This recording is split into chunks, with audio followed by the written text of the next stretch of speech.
tu as été adoptée très, très tôt, tu avais 13 mois, donc bien entendu, tu n'as pas de souvenir de ton enfance, mais de ton enfance avec ta mère biologique. Mais tu sais, je t'ai posé la question, est-ce que tu portes quand même la blessure d'abandon, qui est une des grandes blessures de l'humain?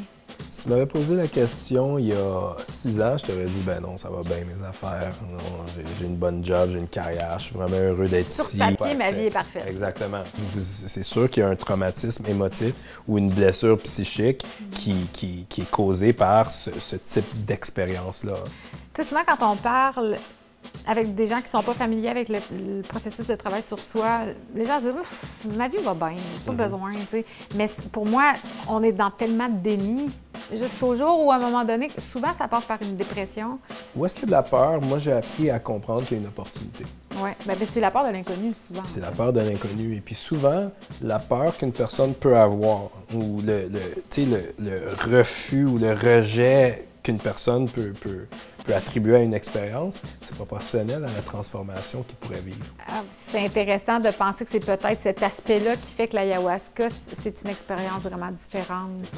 Même si ça ressemble beaucoup au champignon magique, on sent beaucoup de la glande pinéale qui s'active, on voit beaucoup de l'invisible. C'est un voyage dans ton être. C'est ça, ça fait peur des fois.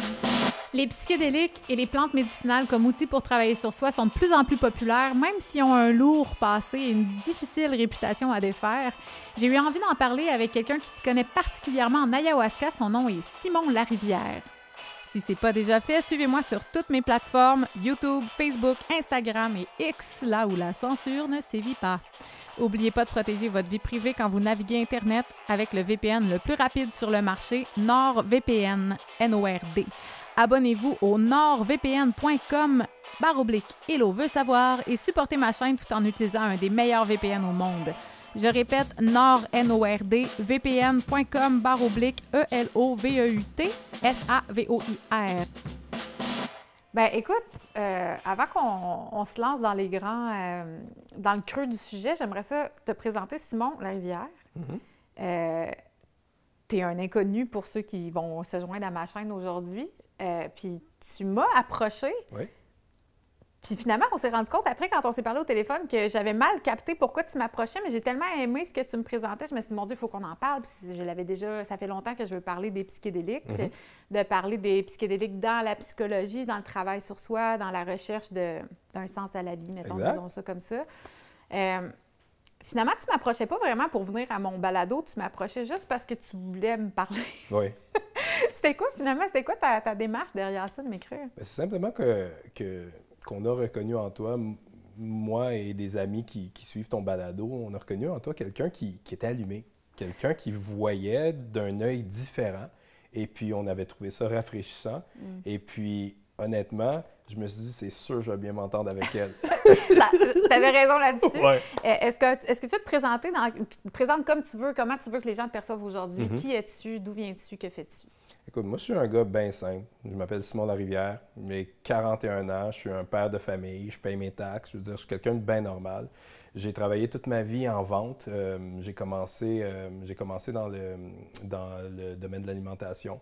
Après ça, je me suis spécialisé dans le domaine pharmaceutique pour terminer ma carrière de vendeur dans le domaine médical. Donc, je vendais des équipements des équipements de pointe dans les salles d'opération. OK, OK. Fait que tu es assez familier avec Big Pharma?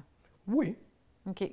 Puis ça t'a... OK, fait que on s'entend que c'est pas de ça qu'on va parler aujourd'hui. Ça, c'était toi, la petite formule métro, boulot, dodo. Puis là, soudainement, il y a eu un événement dans ta vie. Qu'est-ce qui s'est passé qui a transformé ton existence? Il y a beaucoup de choses qui se sont passées. Je dirais que la première chose qui a transformé mon existence, c'est quand j'ai vu mon père avoir un burn-out à 51 ans.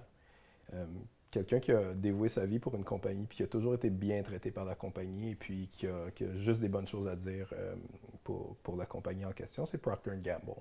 Il a vraiment été un étudiant de la vente, puis il m'a transmis le savoir derrière ce métier-là, puis la passion derrière ce métier-là. Et puis, quand je l'ai vu avoir un burn-out, je me suis dit, OK, wow, il a travaillé toute sa vie, et puis finir comme ça, j'ai trouvé ça dommage. Et puis oui, il y a des aspects du travail en entreprise qui peuvent être très éreintants, qui peuvent être drainants pour notre vitalité. Et puis ça m'a amené à me questionner sur la direction que je prenais moi-même. Okay? Tu avais quel âge à ce moment-là? Ça, c'était au début des années 2000. Je devais avoir autour de 20 ans. OK, jeune adulte. Oui, oui, avant de commencer ma carrière. OK. Et puis, j'ai débuté ma carrière. J'ai eu le succès que j'ai eu. Et j'ai apprécié les moments que j'ai vécus. Et puis, fast forward, en 2010, j'ai eu une première dépression. OK.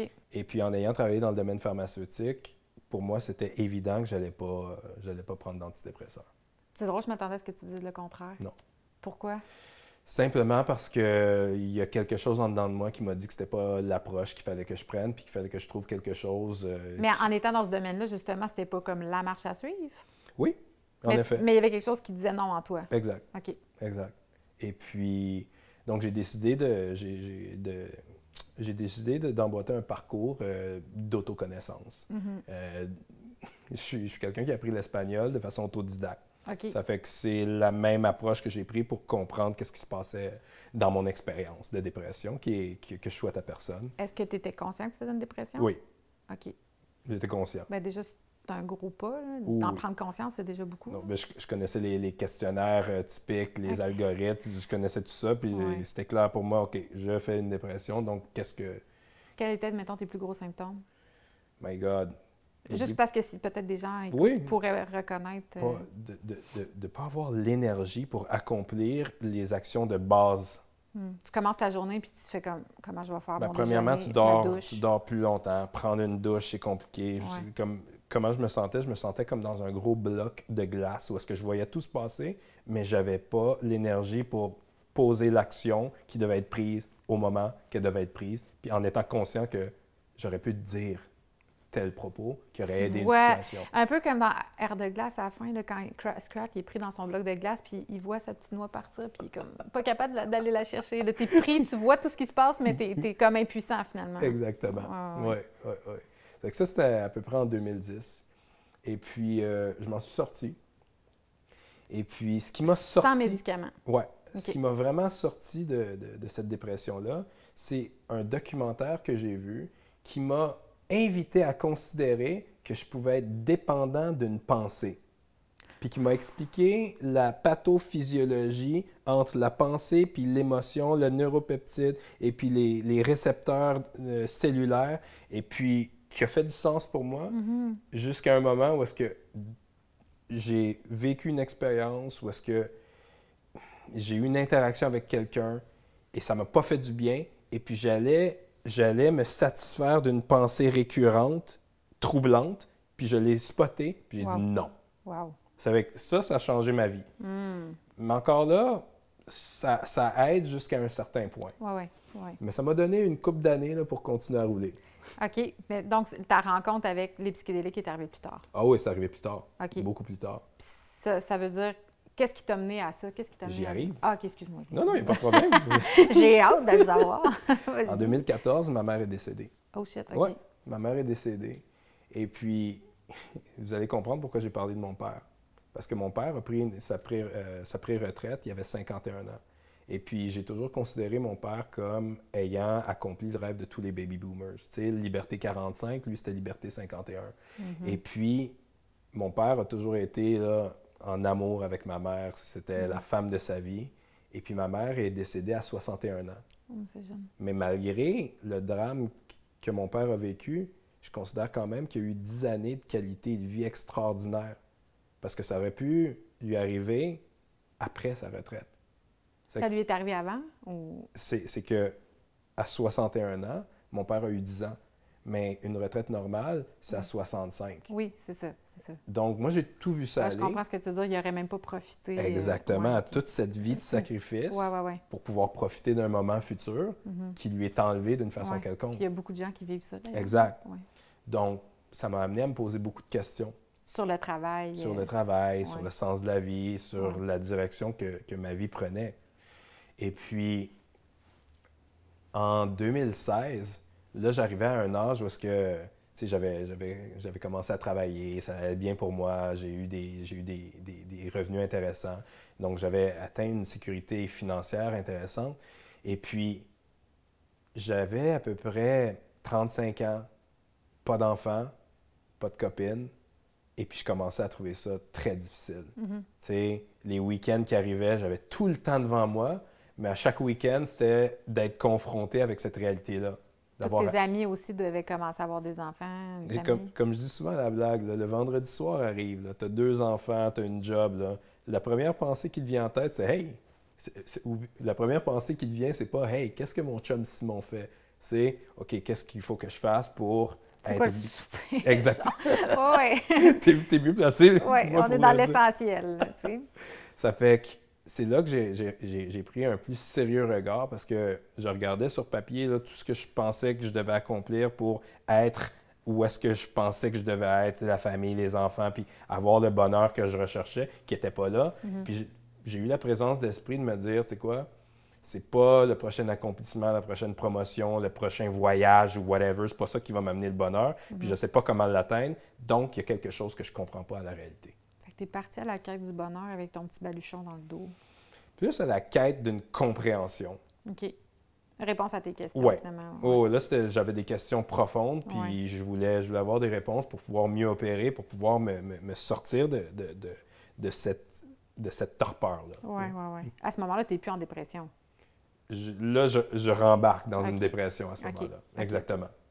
Et puis, de fil en aiguille, en ayant lu des livres, disons The Power of Now, New Earth. Eckhart Tolle, finalement, de Eckhart Tolle. J'ai lu un livre sur ce qu'on appelle le biocentrisme qui vient t'aider à remettre les découvertes scientifiques, pas en question, mais à te donner une vision d'ensemble sur le panorama des découvertes scientifiques, où est-ce qu'on en est. Et c'est là que la question de la conscience est entrée dans mon expérience pour la première fois. Puis j'ai appris que la science ne peut pas en ce moment déterminer avec certitude qu'est-ce qui crée le fait que je suis conscient de l'expérience que je vis en ce moment. C'est fou, hein? Là, j'ai fait comme, OK, all bets are off. Je me suis permis là, une nouvelle façon de voir la vie. Et de fil en aiguille, tu fais des Google search sur la conscience, là, pouf, les psychédéliques embarquent. Et puis c'est là que l'aventure a commencé. Au Mexique. Ma première expérience était au Mexique, en effet. Puis c'était avec quoi? J'ai fait une microdose d'LSD. OK. Une microdose d'LSD et puis un peu d'MDMA. OK. Comment c'est soft quand même. Très soft. Microdose, pas si pire. Oui. Puis, on va rentrer donc dans la grande question des psychédéliques. Moi, ça fait longtemps que ça me fascine. J'ai étudié en psychothérapie. Comme toi, j'ai un parcours de vraiment me questionner, mais pas pour rien que j'ai appelé ma chaîne Hello veut savoir. Là. Je me questionne sur plein de choses. Puis, je trouve ça vraiment fascinant, les psychédéliques. Puis là, on commence à réintroduire ça dans le courant populaire. Ottawa commence à l'enseigner maintenant dans son programme de psychologie. On peut carrément faire une branche là, sur les psychédéliques. Fait que, tu sais, il était temps, je trouve. Absolument. Vraiment, qu'on le reconnaisse, mais ils ont connu vraiment, ils ont été totalement boycottés, surtout aux États-Unis, ils ont fait des lois assez intenses pour plus qu'on travaille avec ça. Probablement, ma vision des choses, c'est parce que les gens prenaient de plus en plus conscience de comment on est des êtres souverains, comment on peut, quand on reconnecte profondément avec cette conscience-là dont tu parles, le contrôle du système, il perd vraiment son sens. Là, ça s'effrite, ça ne tient plus sur rien. Puis, tu sais, quand on est dans ces états de conscience-là, que ce soit, on va y venir, là, mais moi, je l'ai touché sur le champignon magique ou l'ayahuasca, tu prends vraiment conscience à quel point c'est de la frime, tout ça. C'est vrai que c'est Maya, c'est une illusion, on vit dans la matrice, tu sais. Puis, des fois, tu es capable vraiment là, de l'ancrer, là, tu fais « wow, tout ça, c'est pas vrai ». Puis les émotions reliées à ça même deviennent assez dissolues. Mais j'aimerais ça donc qu'on parle de l'aspect un peu clinique de ça. Je sais que tu n'es pas psychologue, mais j'aimerais ça que tu nous expliques en quoi les psychédéliques sont positifs pour le travail sur soi. OK. Selon toi. Oui. Écoute, dans ce que tu as dit, il y a beaucoup d'aspects. Juste pour revenir, en 1970, le gouvernement Nixon a interdit toute recherche, a rendu illégal tout composé psychédélique. OK? Et Il puis, en ça avait fait déjà fait beaucoup dans les années 50-60. Mais ça veut dire qu'on a un blackout qui dure depuis 40 ans à peu près. Donc, c'est pour ça qu'on parle d'une renaissance du mouvement psychédélique, Ouais. ou des fois, il y en a qui appellent ça le third wave. Puis en effet, moi, je ne suis pas un psychologue. OK? J'ai un bac en génie chimique, mais je suis quelqu'un qui est intéressé et passionné par cette question. Je pense que la plupart des gens, monsieur, madame, tout le monde, pensent que les psychédéliques, c'est quelque chose de mauvais pour eux. Ben, en fait, les drogues en général, on nous dit que c'est mal. Là. Exact. Ils voient ça comme une simple drogue c'est ça. que tu utilises Récréativement. de façon récréative ou c'est une affaire d'hédonisme. Ou peut-être même que les gens pensent que, faut que tu fasses partie d'un groupe. Mais ça pourrait pas être plus faux que ça. Okay? Parce que la plupart des gens que j'ai rencontrés qui ont utilisé des psychédéliques puis qui ont vu des bénéfices, c'est des gens normaux. C'est défini normaux. Ben, comme toi puis moi, qui payent leurs taxes, qui, père de famille, mère de famille, comme je disais un peu plus tôt. Des gens normaux qui veulent simplement avoir un outil, parce que moi, je le vois comme un outil.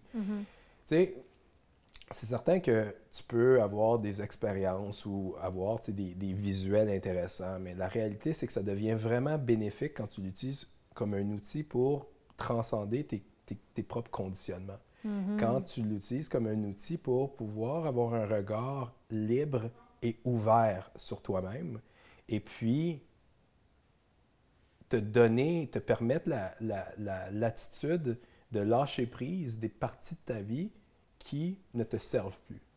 Moi, c'est comme ça que je vois l'utilité des composés psychédéliques. Vraiment. Ben, puis c'est ça, c'est très bien exprimé, je trouve. Merci. Fait que tu t'exprimes bien. Fait qu'après, donc, là, on sait qu'il y a eu le blackout. Je vais quand même faire une petite parenthèse. Il y a quand même eu de la recherche à ce moment-là qui était illégale, faite undercover de MK Ultra. Ils ont testé les psychédéliques à fond la caisse. Là, on sait que le LSD a été vraiment beaucoup testé pendant 2 décennies. Donc, ils ont fait des débouchés. Ils savent qu'on peut... Je suis certaine qu'ils ont fait des grandes découvertes. Cependant, elles n'ont pas été communiquées avec le monde. Puis après, là, on se trouve on nous prive de cet outil-là. Eux, ils font bien ce qu'ils veulent. Là. Quand je dis eux, c'est ceux qui opèrent derrière le voile des lois. Là. C'est ceux qui les écrivent, les lois, mais qui ne s'appliquent pas pour eux. Puis ensuite, on se retrouve à avoir un retour de ça. Tu sais, moi, j'écoute beaucoup Joe Rogan. J'ai vraiment un énorme respect pour Joe Rogan. Il parle vraiment souvent de l'ayahuasca. Oui. Ça a changé sa vie. Bien, ça change la vie. Je veux dire, le jour que... Puis je le dis tout le temps là, à ceux qui me posent la question, ceux qui savent que j'en ai fait, me disent « Ah ouais, comment t'en as fait? » Je dis « L'ayahuasca, c'est pas toi qui vas à elle, c'est elle qui vient à toi. Elle vient te chercher. » La façon que l'ayahuasca est arrivée dans ma vie, c'est tout juste si c'est pas une personne qui est venue me prendre par la main puis qui m'a amenée. Tu sais, c'était vraiment... OK, je pense que j'ai reçu une invitation claire, que je suis prête pour faire de l'ayahuasca, puis je suis allée en faire, ça fait 10 ans. J'en ai fait 2 fois, puis la première fois, j'ai dit, j'en ferai plus jamais de ma vie. Ça a été vraiment extrêmement difficile. Puis bizarrement, 6 mois plus tard, j'en ai refait. OK. J'ai senti à ce moment-là que Est-ce que tu peux partager qu'est-ce qui t'a fait transcender cette peur initiale-là? Bien, c'était pas une peur, en fait, c'est que je traversais une période de ma vie vraiment initiatique, je vais l'appeler comme ça. Je pense qu'il y a beaucoup de gens avec qui je parle qui disent souvent la fin vingtaine, tu rencontres vraiment des grands moments d'initiation ou des épreuves immenses dans ta vie. Puis, étant une personne intense, c'était pas dans la légèreté, là. C'était vraiment intense. Vraiment. Beaucoup dans le thème de la trahison. Puis finalement, c'est ça... quand j'ai senti... Je faisais du travail sur moi déjà depuis une dizaine d'années. J'ai commencé à 18 ans à aller voir des psys. Je m'intéressais à essayer de comprendre mes patterns, comprendre la relation que j'ai avec mes parents, pourquoi j'ai été forgée d'une telle façon. Je trouvais ça intéressant, puis je me disais, c'est sûr que j'ai été forgée par mes parents, je crois profondément à ça. Je pense qu'ils ont fait leur possible. J'ai 2 parents extraordinaires, mais puis je fais mon possible avec mon conjoint, puis mes enfants vont avoir aussi des patterns. On est qui on est, c'est ça, c'est la psyché humaine. Mais à un moment donné, comme tu dis, j'avais besoin d'un outil de plus. Je trouvais, même mon psychologue que j'adorais, là, qui a pris sa retraite, lui-même était... Il disait, regarde, la psychologie, là, toi puis moi, on le sait, là, ton père, oui, OK, cool. C'est ton karma de ta vie antérieure. Puis là, il me parlait de même, puis j'aimais vraiment ça, parce que j'étais comme, OK, cool, là, on rentre dans le vif du sujet. Je sens qu'énergétiquement, il y a autre chose, des fois, qu'on ne touche pas dans la psychothérapie. Puis ces outils-là nous permettent de rentrer dans des charges énergétiques qu'on peut porter. Puis là, c'est ça, moi, j'étais là pour éliminer de la trahison de ma vie. Fait que je suis rentrée dans les grands thèmes de la trahison, mais je suis allée vraiment dans la souffrance intense. Puis c'était vraiment très, très, très, très, très intense. Il y a une chose que j'ai le goût de te partager. Vas-y. C'est que ces dernières années, en fait, pour moi maintenant, c'est rendu évident là, que pour l'équilibre mental ou que la spiritualité, c'est fondamental au maintien de l'équilibre mental. Pour moi, c'est rendu une évidence. Ouais. Mais ça, c'est après des expériences qui ne sont pas nécessairement accessibles à monsieur, madame, tout le monde. C'est que je me disais, Colin, pourquoi est-ce qu'il n'y a pas d'études qui démontrent ça? Qui démontrent que la spiritualité est essentielle à l'équilibre mental? Jusqu'à temps que je me dise, attends, peut-être que moi, je pourrais aller sur PubMed et puis me faire une opinion un petit peu plus éduquée là-dessus. PubMed. PubMed, c'est comme c'est un registre d'études scientifiques, d'articles scientifiques. Et puis je suis allé, puis j'ai passé 2-3 dernières années là, à vraiment fouiller là, les études. Puis il y en a des bonnes, il y en a des moins bonnes, mais quand tu regardes les méta-analyses, OK, qui regroupent les 2-3 000 études où est-ce que tu peux retrouver le keyword spiritualité, ben, les données cliniques sont persistantes. Plus tu as de spiritualité et même de religiosité, ça donne des meilleurs résultats cliniques en termes d'anxiété, de stress et de résultats cliniques psychiatriques. Ça, pour moi, c'est établi. Les études tendent vraiment dans cette direction-là. Exactement.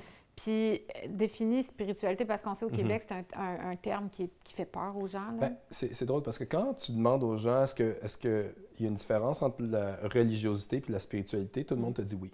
Okay? Ouais. Et puis, la religiosité, c'est d'être affilié à une institution religieuse pour pouvoir travailler l'aspect spirituel en toi. Puis c'est complètement correct. La spiritualité, c'est quelque chose d'un petit peu plus personnel, OK? Pour moi, il y a plusieurs définitions, mais j'aime bien celle de Viktor Frankl, qui est un psychothérapeute qui a créé une branche fondamentale dans la psychothérapie qui s'appelle la logothérapie. C'est un survivant de l'Holocauste qui s'est rendu compte, un peu comme le film La Vita è Bella, okay, qui s'est rendu compte que dans n'importe quelle situation, l'être humain a la capacité d'être heureux. C'est fascinant. Et puis, lui, comment il définit la spiritualité, il appelle ça la connaissance ou la reconnaissance d'une dimension supérieure et englobante. Désolé, je traduis l'anglais en ce moment. Et englobante. Exactement. C'est quoi en anglais? C'est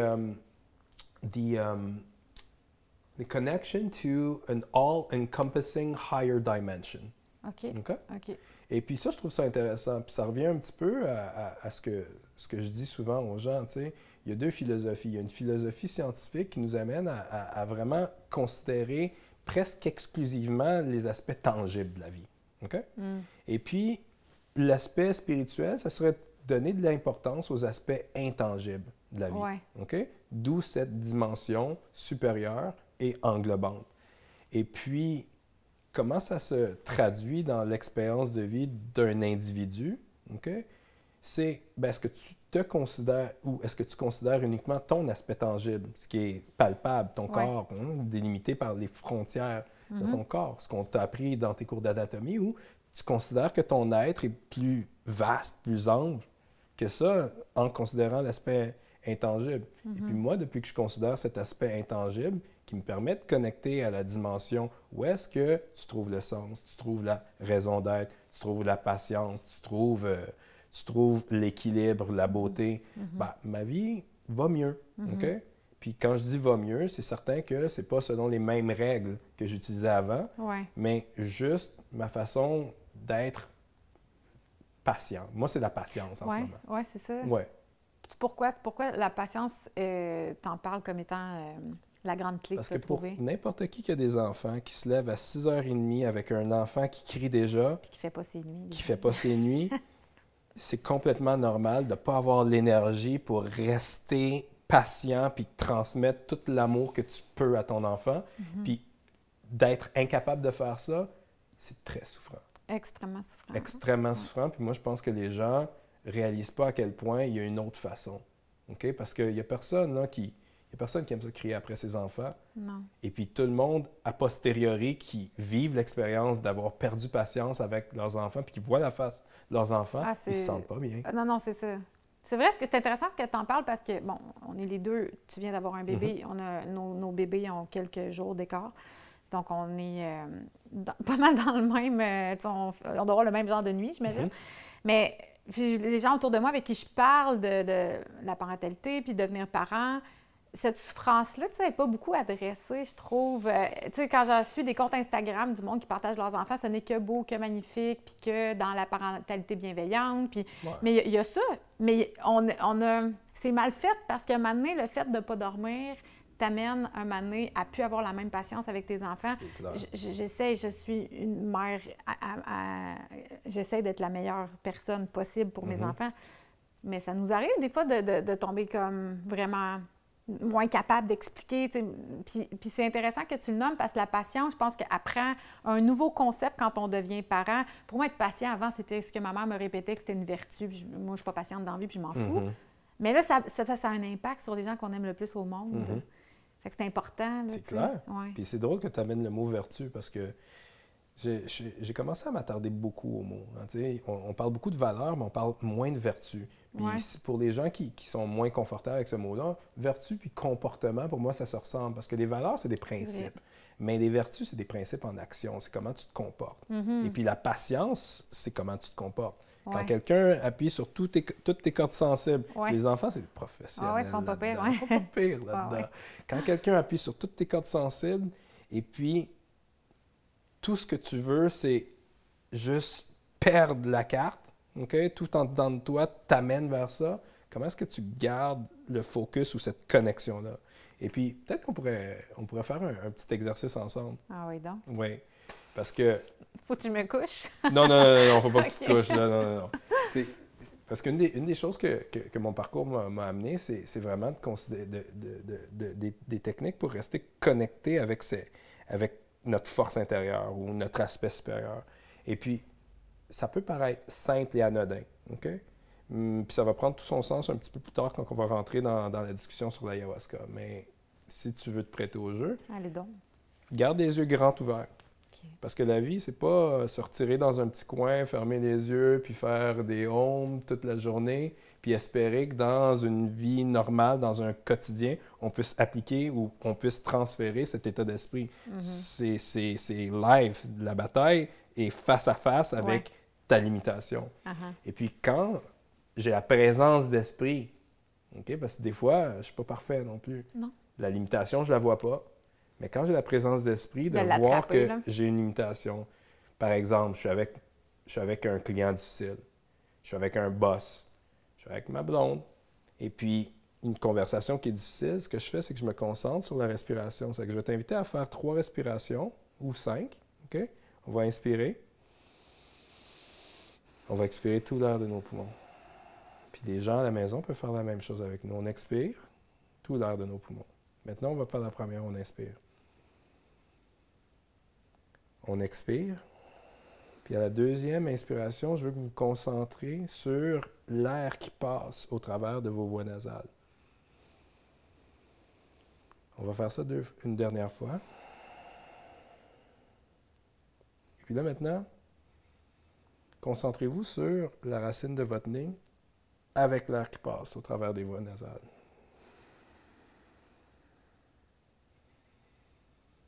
Est-ce que tu sens un picossement ici? Oui, du moment que je mets mon attention, ça picote tout le temps. Oui. Est-ce que tu sens déjà que ton état d'esprit est différent? Oui. C'est que ça, c'est un truc que tout le monde peut utiliser, OK? Parce qu'on active le point qui nous connecte avec notre force intérieure, je vais l'appeler comme ça.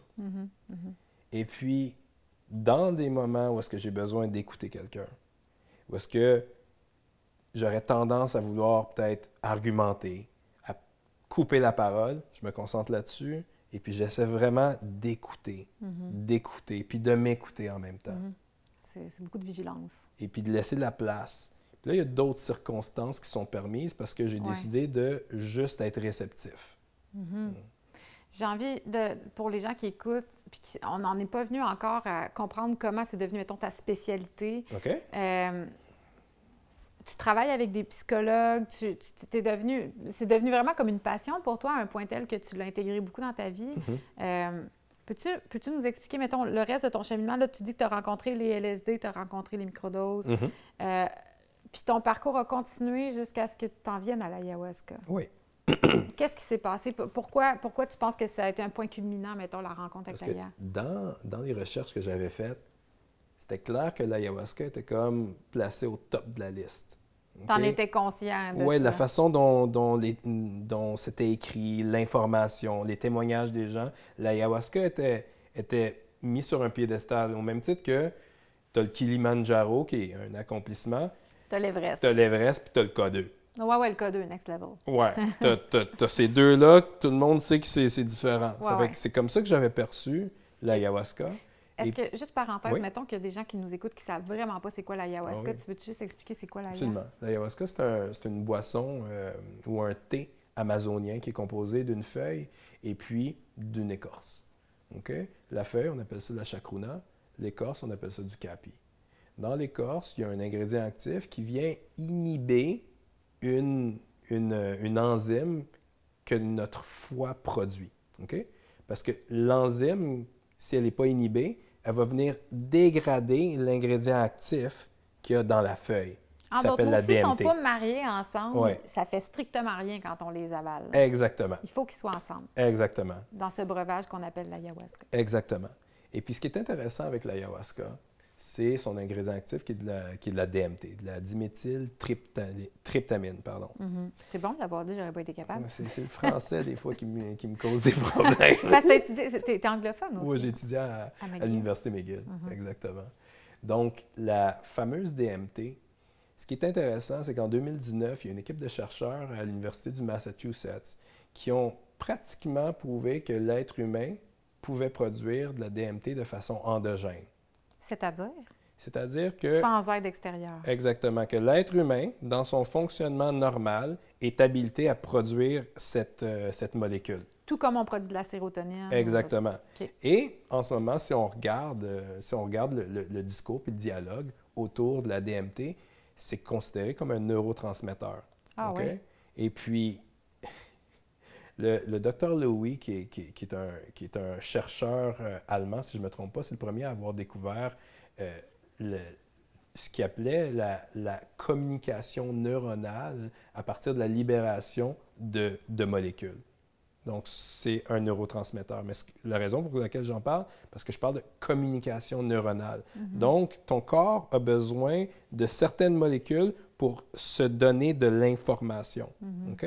Donc, il faut voir ces neurotransmetteurs-là comme des porteurs d'informations. C'est qu'il y a de l'information importante qui est transmise au travers de la DMT, puis pour une raison quelconque, le corps humain est capable de produire un des psychédéliques les plus puissants sur la planète. Puis ça, c'est prouvé? C'est quasiment prouvé. OK. Ils sont en train de travailler ça. Mais de toute façon, la nature du domaine scientifique t'amène à comprendre qu'il n'y a jamais rien de prouvé à 100 %. Il n'y a jamais rien de coulé dans le béton. Exactement. OK? Ça fait que c'est certain que ce que j'avance, c'est mon interprétation, mais au stade où est-ce qu'on en est, une interprétation couplée à une expérience personnelle, ça peut être intéressant. Oui. OK? Et puis, pour moi, c'est la façon que j'ai pu avancer dans ce domaine-là. Parce que on peut avoir une interprétation d'un scientifique, puis ça vaut ce que ça vaut aussi. Mais ils ne sont pas plus avancés avec une conclusion dure comme fer. Okay? Ouais. Ça fait que la DMT se retrouve naturellement chez l'être humain, ça c'est prouvé, mais on ne sait pas si, on ne peut pas prouver à 100 % que l'être humain la produit. Est-ce qu'il y a d'autres façons de se procurer de la DMT? Dans le sens, est-ce qu'on peut en manger, on va dire de la vitamine D, ou on va au soleil, tu vas en avoir, mais comment tu peux t'approvisionner en DMT autrement qu'avec de l'ayahuasca? Il y a d'autres composés. Mais tu n'en trouves pas dans ta bouffe, là, on est d'accord, ça ne fait pas partie de notre alimentation. Ça fait pas partie de l'alimentation, bien que la science démontre qu'il y a beaucoup de plantes végétales qui ont de la DMT. Donc, peut-être ça peut se retrouver dans l'alimentation, mais là ça va à la limite de ma connaissance.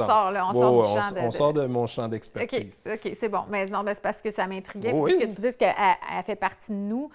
Puis, est-ce que tu penses qu'on l'a toujours à le même dosage? Que moi, dans la DMT, je reconnais quelque chose de très important dans l'expérience humaine. C'est pour ça que je suis beaucoup plus intéressé dans cette molécule-là Ouais. versus la psilocybine, qui est le champignon Le magique champignon. qui amène des bénéfices, Ouais. OK? Mais qui n'est pas produite par le corps humain, où il n'y a pas des données là, qui tendent vers cette conclusion-là. C'est intéressant. Je trouve ça vraiment intéressant ce que tu apportes pour avoir vécu les deux. Et puis, j'ai beaucoup de respect pour le champignon magique aussi, là. Mais c'est vrai que c'est intéressant de penser que c'est peut-être cet aspect-là qui fait que l'ayahuasca, c'est une expérience vraiment différente. C'est clair? Même si ça ressemble beaucoup au champignon magique, tu sais, on sent beaucoup notre glande pinéale qui s'active, on voit beaucoup de l'invisible, beaucoup d'hallucinations aussi qui peuvent venir tu sais, de la géométrie sacrée, beaucoup de couleurs, mais c'est pas la même chose pantoute, ça se compare pas. Puis il y a aussi un sens, tu sais, pour peut-être prendre par la main un peu ceux peut-être qui écoutent, qui sont moins familiers avec ça. Ça peut paraître vraiment flyé là, qu'on parle de ça, mais je pense que moi, je me rappelle, la première fois que j'ai fait de l'ayahuasca, on était nombreux là, dans une grande salle, puis il y avait un monsieur qui était là, sa fille, il en avait parlé, puis c'était un petit monsieur là, qui devait travailler une job de 9 à 5, genre comme concierge dans une école, puis il était venu parce que quand on fait l'ayahuasca, ça dure environ 6 heures, puis après, souvent, on dort sur place. Puis le monsieur, il avait sa machine parce qu'il faisait de l'apnée du sommeil. Puis j'étais comme, aïe, lui, il est parti de chez eux. Il sait pas, parce qu'au début, on fait un tour, puis tout le monde explique un peu ses intentions. Il n'a aucune idée dans quoi il s'embarque. Il était juste curieux, il cherchait un outil, du sens. Puis je me disais, ça prend quand même du courage. Là. Il a sa machine d'apnée du sommeil. Il va dormir avec plein de monde qu'il connaît pas. L'affaire, c'est qu'il n'y a personne qui sait dans quoi il s'embarque. Non. Parce que c'est un voyage dans ton être. C'est ça. Puis ça fait peur des fois. Hein. Ben, tu sais, où est-ce qu'il y a de la peur? Moi, j'ai appris à comprendre qu'il y a une opportunité. Oui. Ben, c'est la peur de l'inconnu, souvent. C'est la peur de l'inconnu. Et puis souvent, la peur qu'une personne peut avoir, ou le refus ou le rejet qu'une personne peut attribuer à une expérience, c'est proportionnel à la transformation qu'il pourrait vivre. Ah, ça, c'est tellement important ce que tu viens de dire. Parce qu'il y a tellement de gens qui n'osent pas aller dans leurs blessures par la peur de la souffrance qu'ils vont toucher. Mais du moment que tu y touches, ça disparaît. Il faut dire les vraies choses aussi. On ne vit pas dans une société qui encourage cette exploration, cette auto-exploration. Bon, c'est clair. Il y a comme une dichotomie parce qu'on est beaucoup dans le développement personnel. Tu parles d'Eckhart Tolle. Tout le monde a lu Le pouvoir du moment présent. Il y a Oprah Winfrey qui fait ses petits... OK, il y a un discours populaire qui dit que s'il faut que tu prennes une substance extérieure, c'est pas bon. Oui. OK? Ouais. C'est que si quelqu'un... Sauf des antidépresseurs qui sont prescrits par Exact. Big Pharma. Ah oui. C'est correct. Mais si quelqu'un est capable de transcender le dogme du fait que c'est une drogue, puis non, c'est peut-être pas une drogue, OK? Mais vient l'argument que j'entends souvent, ben oui, mais c'est une substance extérieure à toi. Ouais. Et puis, je trouve ça drôle parce que la réalité, là, c'est que des substances extérieures à nous, dont on est dépendant pour le bon fonctionnement de notre corps humain, il y en a énormément. Le fer, les oméga-3, l'eau, merci. Il y en a quelques-uns, effectivement. Il y en a plusieurs. Mais il ne nous crée pas un effet aussi magistral que, tu sais, mettons que je comprends la rhétorique. Tu avais ça un effet magistral, OK?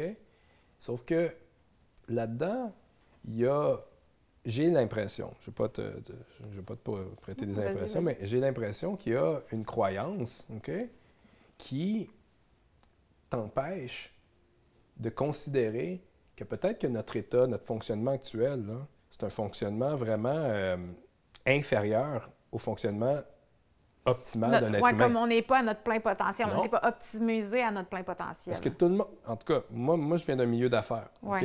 Puis, tu sais, unlocking your true potential, je veux dire, on parle toujours de ça, donc ça doit être vrai à quelque part, mais sauf qu'on le croit-tu vraiment? Bien, c'est parce que tu t'es supposé le unlock avec des outils beaucoup plus pragmatiques, aller faire un breuvage un peu weird dans l'Amazonie, avec des chamans. OK, mais encore là, il y a une croyance. Je l'amène parce que je sais que Merci. ceux qui écoutent sont dans cette croyance-là, Exact. parce que Découverte fait des reportages là-dessus, le pharmacien fait des reportages là-dessus.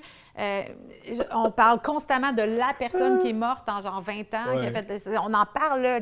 Mais personne ne parle de ses prédispositions, Exact, des on parle pas du comorbidités. contexte, on Non, parle pas... personne parle Parce de que c'est ça. pas l'ayahuasca qui a tué cette personne-là, il y avait tout un contexte, mais on aime... Si on veut démystifier l'ayahuasca, OK, il n'y a aucune étude qui démontre un potentiel de dépendance. Ça, c'est la première chose à il savoir. faudrait que tu sois vraiment... Aucune weird. étude démontre le potentiel de dépendance. Je vois pas comment tu pourrais être dépendant à ça, ça goûte tellement pas. Je comprends pas, là. Tu t'entendrais bien avec un de mes amis, parce que j'ai un de mes amis, il arrête pas de dire aux gens, c'est un Vénézuélien, où est-ce que OK. c'est complètement légal, Ouais, OK? ouais, ouais. Il arrête pas de dire aux gens, profite de cette coupe-là, parce que la première coupe, Tu le c'est sais celle pas. qui goûte le Ah oui, mieux, tellement. le meilleur, Tellement. OK? Ah, c'est vrai.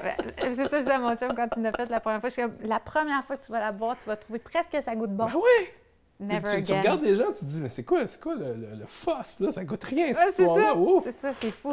Mais si on veut dire la vraie vérité à tout le monde, c'est parce que tu la vomis. Généralement, tu es supposé, c'est une purge, tu vomis la plante, puis une fois que tu l'as vomi comme n'importe quoi dans la vie, quand tu as fait, Encore là. trop de rum and coke, puis tu le Encore là, vomis. c'est pas nécessaire vomir. Non, c'est vrai, c'est pas. Ben, d'ailleurs, là, je pointe là parce que c'est mon chum qui est à côté qui filme, mais mon chum n'a pas vomi. Fait que c'est pas tout le monde qui vomisse, Il y a mais. différentes façons de transmuter et puis de purger. Ouais. Vomir fait partie du processus, c'est complètement normal, Ouais. mais tu n'es pas obligé. Ouais. Hein? Un petit voyage à la salle de bain peut faire la job aussi. Ben, c'est ça, mais ça montre aussi à quel point c'est tellement différent d'une fois à l'autre. Puis tu sais, Mhm. tu peux vivre une fois que ça peut être vraiment intense, que tu vomis beaucoup, une autre fois que tu vomis pas du tout. Une coupe puis peut être l'enfer et puis celle d'après peut être le paradis. c'est ça. Fait que tu sais jamais sur quoi tu vas tomber. Mhm. Donc, est-ce que tu dirais que Mais- c'est pour tout le monde, l'ayahuasca? Que? Est-ce que tu dirais que c'est pour tout le monde? Non. Non, non, non, parce que l'ayahuasca, si quelqu'un veut s'éclater une soirée ou veut faire ça de façon récréative, il en a entendu parler, moi je lui dis run away Non, from non. that shit. Non, Run non. away. OK? C'est pas fait pour tout le monde parce que, tu Non. sais, les psychédéliques en général, c'est pas quelque chose de récréatif. C'est un outil pour lequel tu te prépares, Oui. vers lequel tu travailles Oui. pour maximiser les bénéfices. Tu sais, c'est vraiment un travail sérieux Il y a de une préparation. transformation. C'est important que tu en parles de la préparation. Mhm. Elle est très importante, la préparation de l'ayahuasca. Puis, des fois, j'ai fait du champignon aussi. Je me suis mis à jeun avant. C'est clair. J'écris mes intentions. Je me mets vraiment dans un mood avant pour donner une Ben, direction. c'est pas pour rien que... Puis encore là, il ne faut pas prendre mes propos comme un avis juridique. Je ne Ouais, suis ouais. pas avocat. Ouais, OK? ouais. Ça, c'est mon interprétation personnelle que je vous partage. Mais selon moi, c'est pas pour rien que si tu regardes les décisions des tribunaux, ben en général, OK, il y a une tendance vers l'usage des psychédéliques pour des fins spirituelles, étant reconnu comme un usage protégé. Ça, c'est correct. Dans un contexte de religion. De religion ou spiritualité. Moi, je suis plus dans la spiritualité. Mais je veux dire, au niveau de la loi, Oui, on appelle ça une religion ou spiritualité, exactement. Pour des fins religieuses et spirituelles, Ouais. c'est comme ça que c'est écrit dans des textes de loi. Et puis, moi, je trouve que ça pourrait pas être plus aligné avec ce que c'est réellement. Parce que tous les gens que j'ai rencontrés, c'est des gens qui sont excessivement sérieux dans leur travail spirituel, leur travail personnel pour devenir une meilleure personne, pour être plus patient, pour être plus réceptif, pour être plus ouvert, authentique. authentique. Parce que, tu sais, il y a une chose qu'on oublie souvent, c'est que les psychédéliques, ou qu'on ne sait peut-être pas, versus oublier, mais les psychédéliques, c'est un super outil pour tous les gens qui veulent se débarrasser d'addiction. Hein? Puis je parle pas juste d'addiction à des substances ou à de la nourriture. Non, je te parle d'addiction à des pensées, hein? À des comportements, à des opinions, des points de vue. Oui, à la si dans ta vie, négativité. mettons, tu t'es vraiment convaincu que tu étais. Mettons que l'argent, ça doit être un combat. Puis c'est ça ta pensée, puis tu y crois, puis tu aimes ça, travailler dur. À un moment donné, tu peux t'apercevoir que tu donnes aucune valeur à ceux qui font de l'argent facilement, mettons. Mhm. Puis que donc, c'est pour ça que c'est jamais facile dans ta vie, faire de l'argent. Parce que selon toi, ça n'a aucune valeur. C'est juste, j'aime donner des exemples pour que les gens Ben, comprennent je de vais quoi donner tu parles. un exemple encore qui va dans une autre sphère. OK? Ouais. Quelqu'un qui a de la misère avec des personnes qui lui ressemblent pas. Quelqu'un qui a des préjugés face aux personnes de couleur, ou face aux Blancs, ou face aux hommes, ou face aux femmes. Tu sais, Face c'est aux des trans. comportements acquis.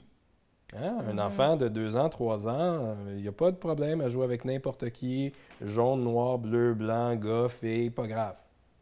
Mais c'est des comportements qu'on apprend au fur et à mesure qu'on grandit, tout dépendant de l'environnement dans lequel on est. Puis il n'y a rien de mal à ça, OK? Parce que tu nais où est-ce que tu nais.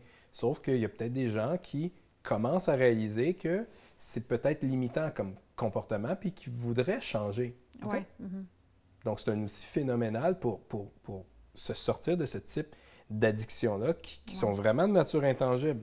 Oui, je comprends. Vraiment de nature intangible. Fait que dans le fond, l'ayahuasca, c'est un outil pour vraiment se libérer concrètement de choses, mais consciemment qu'on ne veut plus. Sauf que j'imagine aussi que par ton expérience, ça fait 6 ans maintenant que tu travailles avec l'ayahuasca, tu as dû voir aussi des choses, parce qu'on donne des intentions. Tu arrives, tu dis, OK, c'est ça, je veux travailler. Mais tu peux aussi te faire surprendre. C'est clair. Parce qu'elle peut te présenter des choses que tu ne savais pas. Je parle. Tu sais, souvent les gens que je coach, parce que je fais du coaching. Que fais-tu concrètement? Ouais, c'est ça. Je fais du coaching en transformation. C'est ça que je fais. Tu accompagnes les gens dans leur démarche de vouloir faire d'ailleurs? Dans une partie, oui, OK, Ouais. mais sauf qu'ici, c'est limité à cause du statut légal. OK? Ça fait que j'accompagne les gens dans des pays où est-ce que c'est légal. Comme le Venezuela, non? Comme le Venezuela, comme le Portugal. Le Portugal, c'est légal? Oui, le Portugal, c'est légal. Ah ouais, je Costa Rica, c'est légal. Je dirais au Mexique, j'amènerais pas, j'irais pas là-bas parce que c'est un peu nébuleux, mais des places où est-ce qu'il y a zéro problème. Mais tu vas pas le Pérou, Le Pérou, c'est Bolivie. légal, mais c'est parce qu'au Pérou, c'est vraiment un endroit où est-ce qu'il y a principalement du chamanisme. Puis on pourra en parler un peu plus tard parce que ce que je voulais dire, c'est que, parce que tu me demandais si il y a des choses, si on pouvait être surpris.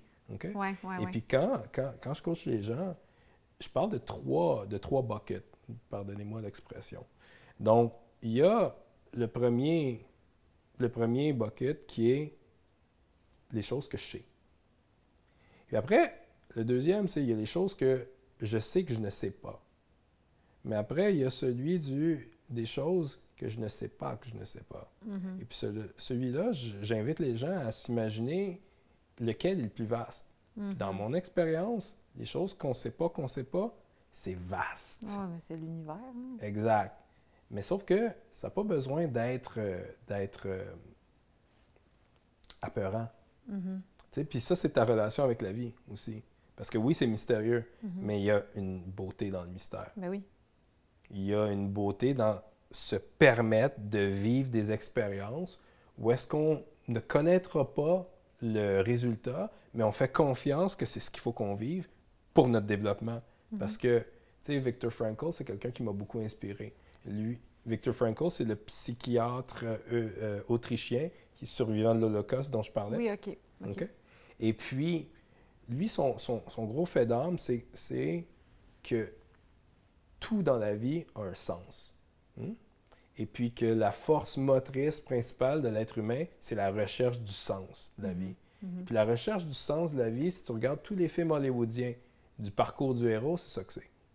Le parcours du héros, c'est une quête spirituelle mélangée avec la modernité de la recherche de l'identité. Ouais.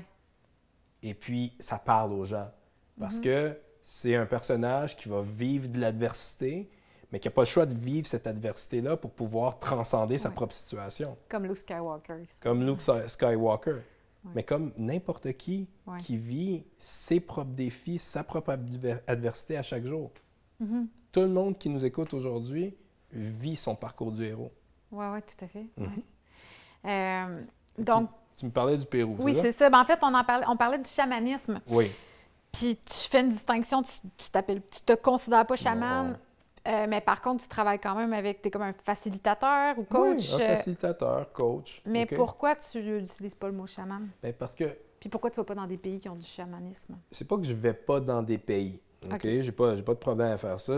Ma réponse tout à l'heure, c'était plus, tu sais, quelqu'un, monsieur, madame, tout le monde, qui s'intéresserait à faire de l'ayahuasca et puis qui irait chercher une retraite, bien, ça va être principalement des retraites qui œuvrent dans la sphère du chamanisme, qui est bien correct. Okay? La raison pour laquelle je ne me considère pas comme un chaman, c'est que pour être un chaman, pour moi, il faut que tu aies un père ou proche qui est chaman, que tu viennes d'une lignée de chaman, que tu sois né dans un village où est-ce que le chamanisme se pratique. C'est comme dire à un Nord-Américain ou un Nord-Américain qui se prétend européen. Ouais, pour toi, il y a un aspect géographique à la chose. Géographique puis culturel Oui, oui. pour t'appeler un chaman. OK? Je comprends. Donc, un Nord-Américain peut aller en Amazonie ou en Amérique du Sud, s'intéresser au chamanisme, s'instruire, puis avoir autant, sinon plus de connaissances qu'un chaman. Oui. OK? Mais tu ne le considéreras jamais comme un chaman. Je comprends. Mais ça, c'est mon ta opinion. perception. Ouais, c'est ma perception. Donc, moi, ce que je me considère comme un alchimiste. Un alchimiste. Oui, exactement. C'est quoi ta définition d'un alchimiste? Un alchimiste, c'est quelqu'un qui travaille sur sa propre transformation. OK? Parce que le livre populaire, je ne me rappelle pas comment il s'appelle. Paulo Coelho. Merci. OK? La conclusion, désolé, spoiler alert, là, bouchez-vous les oreilles si Tout vous le monde l'a voulez. lu. Mais la conclusion du livre, c'est que le personnage n'avait pas besoin de faire tout partir. ce voyage, ouais. Parce que tout était à l'intérieur de lui. Et puis c'est ça l'alchimie, c'est une ligne de pensée qui t'amène à te considérer comme de l'énergie intelligente. OK? Et cette énergie intelligente-là a la capacité de se ressentir et de se transformer. Et puis le travail d'un alchimiste, c'est de transformer les parties plus obscures en nous, OK? qui sont la source des expériences de vie un petit peu plus difficiles, hein? Plus challengeantes. Les pertes de patience, la réactivité, l'émotivité dont on parlait un peu plus tard, un peu plus tôt. Donc, c'est de transformer cette densité-là pour être capable d'amener une nouvelle réponse face à des moments qui peuvent être difficiles. Puis tu vois tu vois vraiment comme un résultat concret dans ta vie? Oui, tout à fait. Tu considères que tu n'es plus la même personne? Non. Je considère que je ne suis plus la même personne. Simplement tu sais, je suis quand même quelqu'un là, qui... Tu sais, je renie pas tout ce que j'ai vécu. Ouais. C'est simplement que je suis plus motivé par les mêmes choses. Je suis beaucoup plus motivé par le bien-être. Le mien, celui de ma famille, celui des autres. Je trouve que c'est un aspect important. Puis je pense que c'est un aspect qui va dicter notre capacité d'être performant dans nos activités. OK? Parce que, tu sais, aller travailler toute la journée et puis, tu sais, se sentir en perte de vitalité, je pense que c'est l'expérience que beaucoup de gens vivent. Mais moi, je pense fondamentalement qu'il y a une façon d'aller à la même job, d'avoir une nouvelle disposition, celle de l'étudiant, d'apprendre, d'en apprendre plus sur nous parce qu'on est confronté à plein de situations. Et puis, ce qu'on est en train de faire, là, le travail, là, c'est pas ça qui est important. C'est notre état d'être pendant qu'on est en train de faire ce travail-là. Puis oui, il y a des travaux qui sont plus inspirants que d'autres. Ouais. Mais moi, ce que j'ai toujours trouvé inspirant dans le travail, c'est les gens que je côtoyais. C'est la relation que j'avais avec mon patron direct. Mais la relation, en fait. On est des êtres de relation. Exactement. Et puis, dans un contexte de travail, on est toujours en relation. OK? Et puis, pour revenir un petit peu à ta question par rapport au chamanisme, c'est que la différence entre le travail que je fais en tant qu'alchimiste puis le travail qui est fait dans le chamanisme, c'est que quand tu rentres dans le monde des psychédéliques, il y a certaines réalités qu'il faut commencer à accepter. OK? Lesquelles? Ben, c'est que dans le monde spirituel, il y a des phénomènes qui sont pas explicables par la science. Et puis, il y a beaucoup... Dans le chamanisme, on parle beaucoup d'entités, OK? Et on parle beaucoup de déités. Et puis, le chamanisme étant issu d'une cosmovision autochtone ou d'une cosmovision... quoi le terme? Ouais, je dirais autochtone ou indigène. C'est le terme que je cherchais. Bien, dans leur façon de voir la vie, bien, il y a beaucoup d'entités, il y a beaucoup de dieux. Hein? Le dieu du jaguar, du Pachamama, de la rivière, du colibri, de la montagne. Il y en a énormément. Ouais. Okay?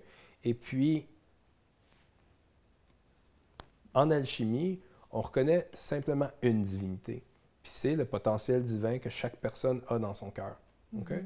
Et puis le travail d'un alchimiste, c'est simplement d'éliminer les influences pour renforcer cette connexion-là.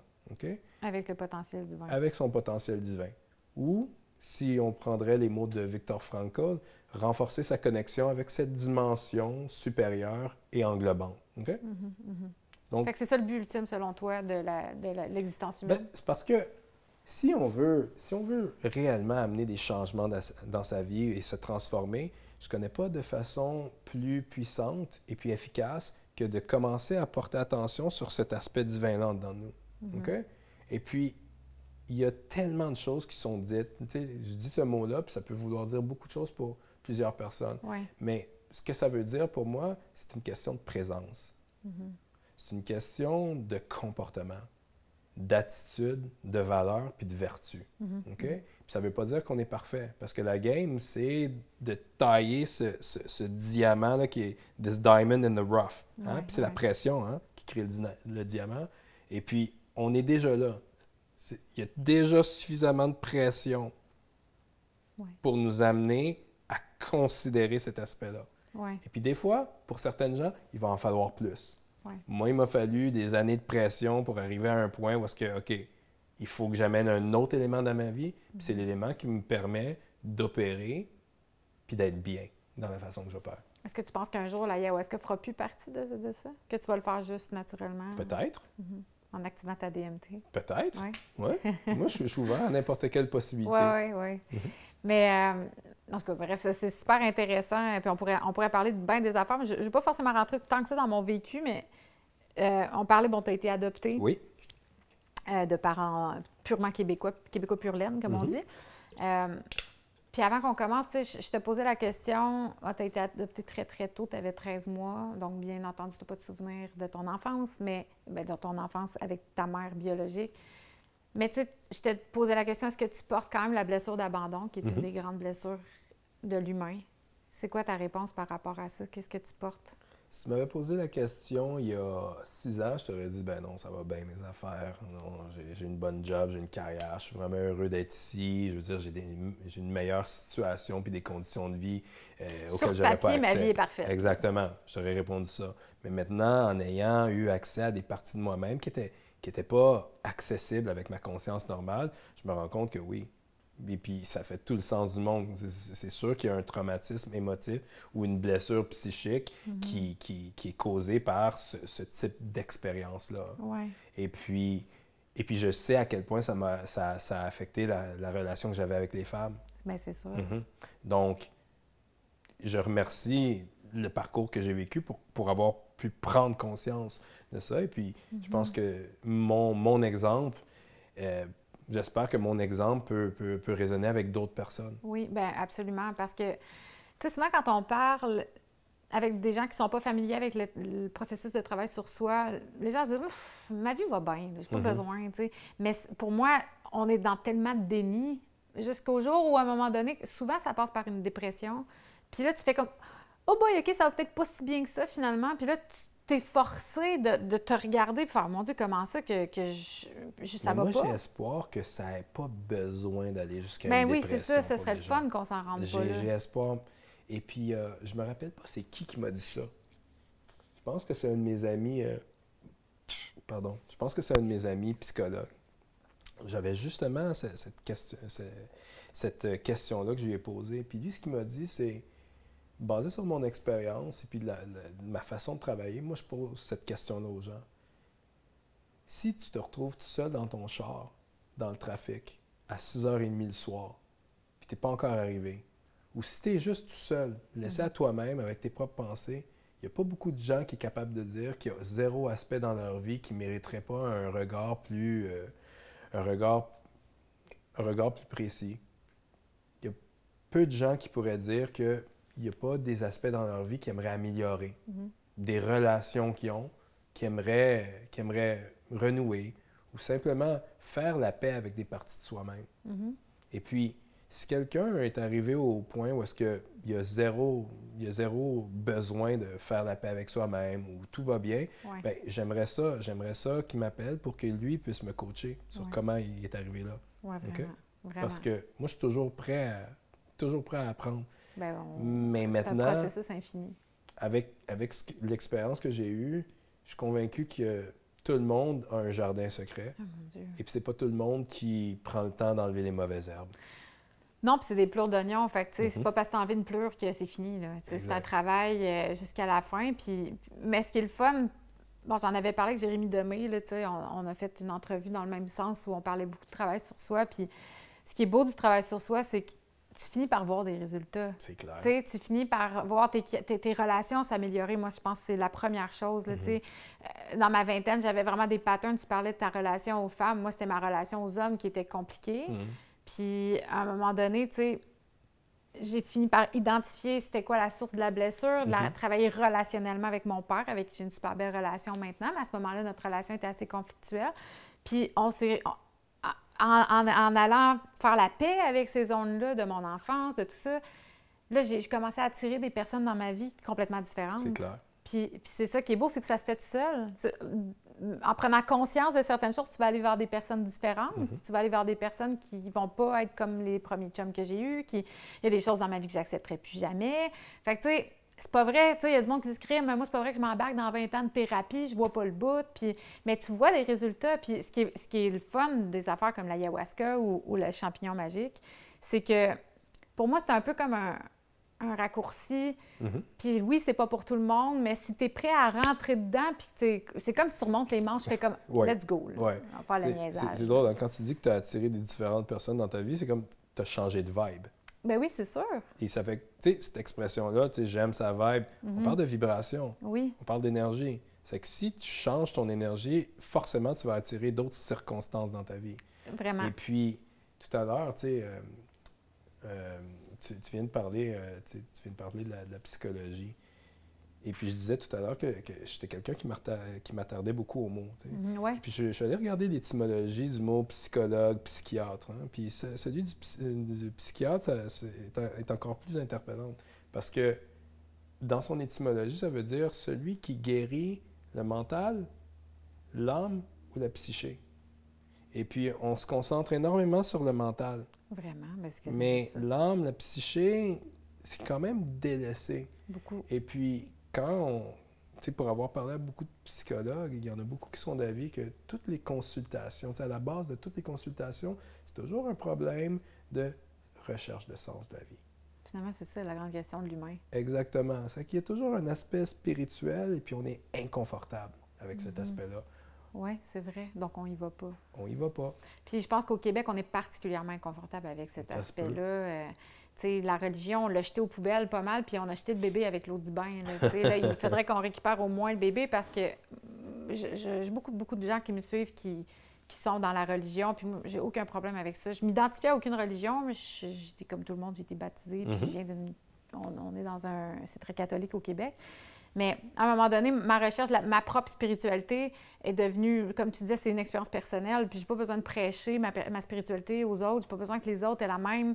Mais par contre, pour être bien, pour être dans un équilibre, j'ai besoin d'avoir ma spiritualité. Puis c'est ma spiritualité qui m'amène à naviguer dans ma vie, puis d'être bien dans ma peau parce que justement, j'ai une compréhension spirituelle des choses. Par contre, on est dans un monde où c'est pas vraiment mis de l'avant. On en revient Mais il y a des conséquences à ça. Bien, c'est ça. Mais pourquoi tu penses, j'aimerais ça qu'on aille un peu dans... Oui. Quand on s'est parlé au téléphone la première fois, tu me disais, bon, il y a des énergies à l'œuvre dans le monde, il y a des choses qu'on voit pas. On dirait quand même qu'il y a une résistance forte dans le monde pour pas qu'on aille. Tu sais, l'ayahuasca est illégale au Canada.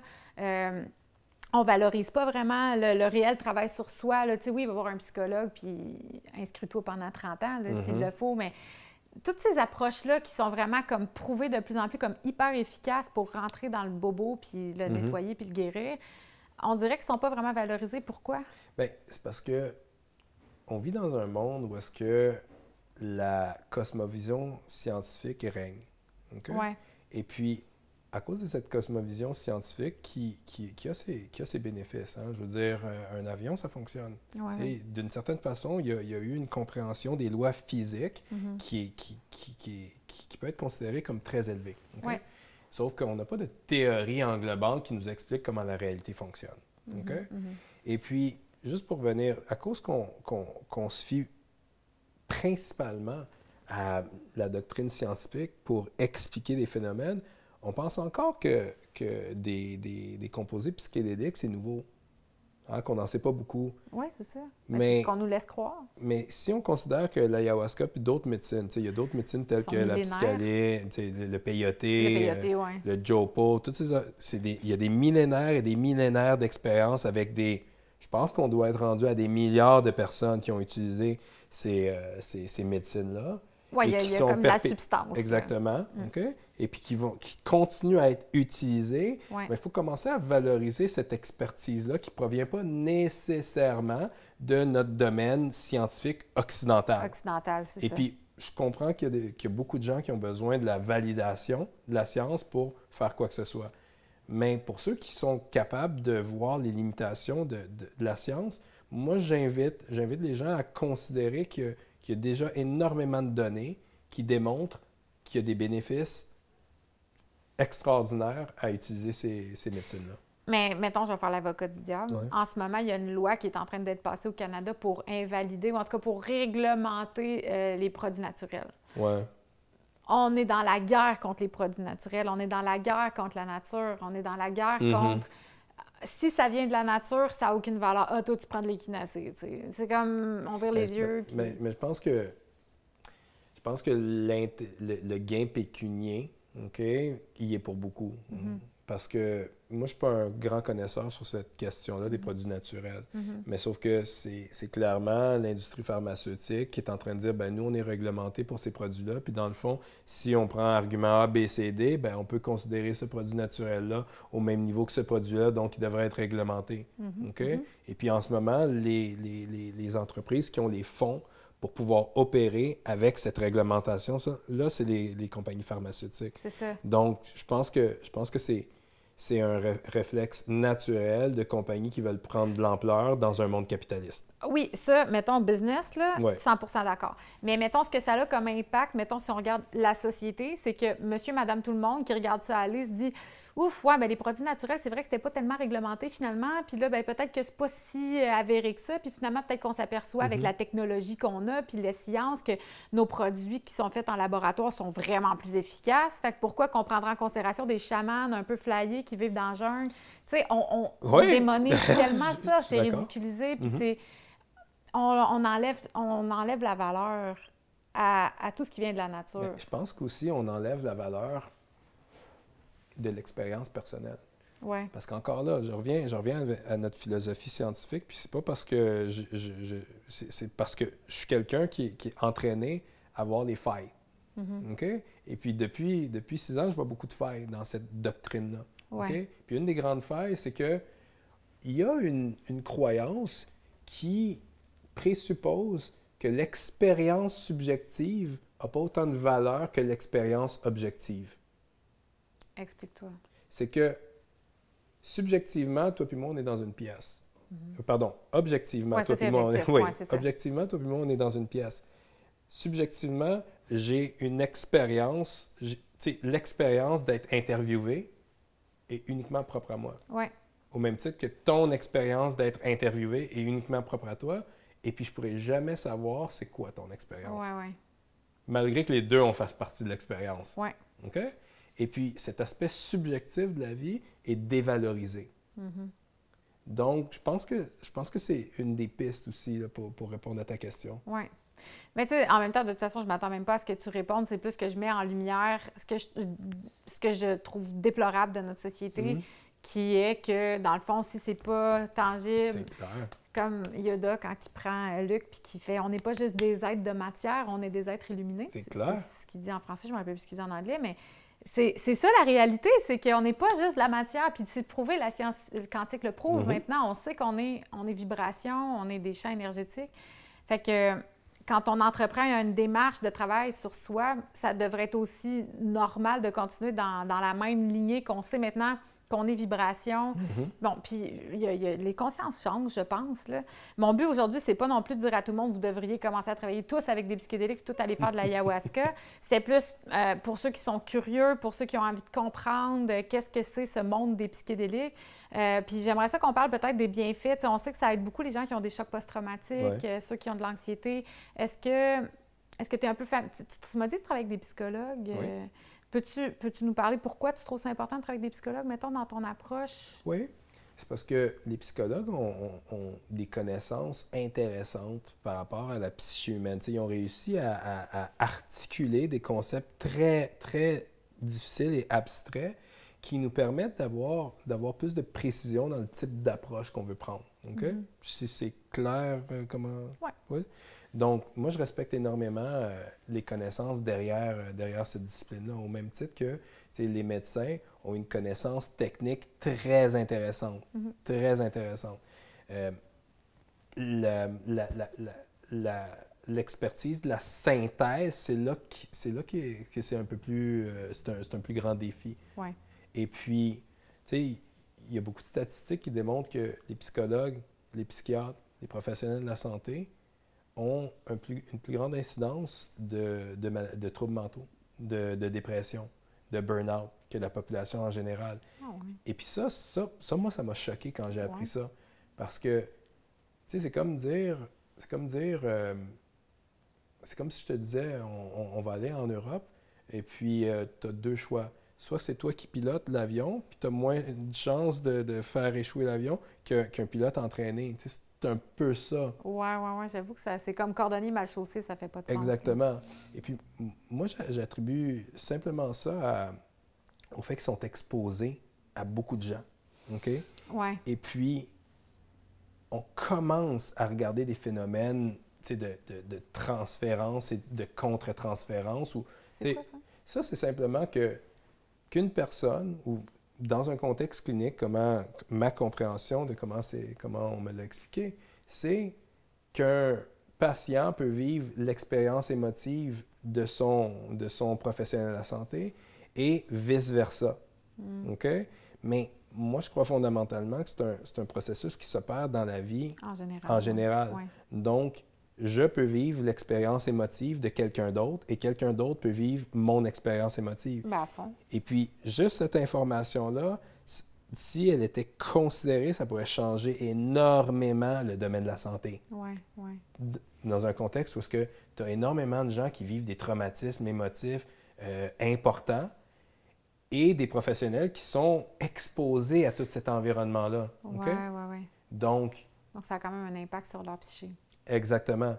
C'est ce type d'information-là qui, je pense, est important de savoir et puis de commencer à approfondir qu'est-ce que ça veut dire dans notre expérience. Puis c'est là qu'on revient à l'expérience subjective. Oui. Okay? Et donc, pourquoi tu travailles avec des psychologues? C'est parce que les gens qui vont entreprendre ce processus, ce voyage-là au cœur d'eux-mêmes, ils ont donc après un soutien pour en débriefer ou... Oui, parce qu'il y a un processus d'intégration. Comment ça fonctionne? C'est qu'on a une préparation, OK? Alimentaire, mais aussi psychologique. Et puis, je pense que ce qui est le plus important, c'est de bien comprendre pourquoi est-ce qu'on veut faire cette expérience-là. Ouais. Quelles sont nos intentions puis nos objectifs. Et puis, après, vient la séance où est-ce que les gens vont vivre l'expérience et vont avoir, on l'espère, les percées qu'ils souhaitent. Mais après, il y a toute l'intégration. Ouais. Comment est-ce qu'on vient dans un monde et puis comment est-ce qu'on amène un fonctionnement où on revient à un fonctionnement normal. Ouais. Donc, vient l'intérêt de travailler avec des professionnels qui sont plus en mesure de mettre des mots sur les expériences que les gens vivent. Ouais. Okay? Parce que je trouve que les professionnels de la santé, les psychiatres, les psychologues ont une capacité de mettre des mots sur ce que les gens vivent. Puis ça aide à l'intégrer. Exactement. Ouais. Exactement. Mais c'est super intéressant. Bien, écoute, on va conclure là-dessus. As-tu quelque chose d'autre que tu aurais voulu souligner ou nous partager avant qu'on... Oui, bien, je pense que si les gens se sentent interpellés par cette possibilité de guérison et veulent en savoir plus sur les psychédéliques, j'invite les gens à aller sur la page Instagram soul.journey. Je le mettrai dans les commentaires aussi, dans les descriptions en bas. Oui, soulfire.journey. OK, .journey, pas .com. Non, soulfire.journey à Instagram. Parfait. Exactement. Je vais aller te suivre. Oui. Puis c'est toi qu'on suit et donc on peut te contacter comme ça, sur Instagram. Ça serait moi et l'équipe de travail. Parce que tu travailles avec une équipe, tu n'es pas tout seul dans ça. Exactement. Super, bien merci pour ton temps. Merci énormément, Héloïse. Merci d'avoir écouté la vidéo jusqu'à la fin. Si vous avez aimé, mettez un petit pouce par en haut, un commentaire ou partagez-la. C'est une excellente façon de m'aider à rejoindre un maximum de gens. Si ce n'est pas déjà fait, suivez-moi sur toutes mes plateformes, YouTube, Facebook, Instagram et X, là où la censure ne sévit pas. N'oubliez pas de protéger votre vie privée quand vous naviguez Internet avec le VPN le plus rapide sur le marché, NordVPN, N-O-R-D. Abonnez-vous au nordvpn.com/Hello veut savoir et supportez ma chaîne tout en utilisant un des meilleurs VPN au monde. Je répète, nordvpn.com/VPN.com/ELOVEUT-SAVOIR. Et en terminant, si vous avez envie de me supporter directement et voir davantage de contenu comme celui que vous venez juste de regarder, j'accepte les dons mensuels ou uniques par Interac à l'adresse helloveusavoir@gmail.com, mot de passe vérité sans accent, VERITE. Merci!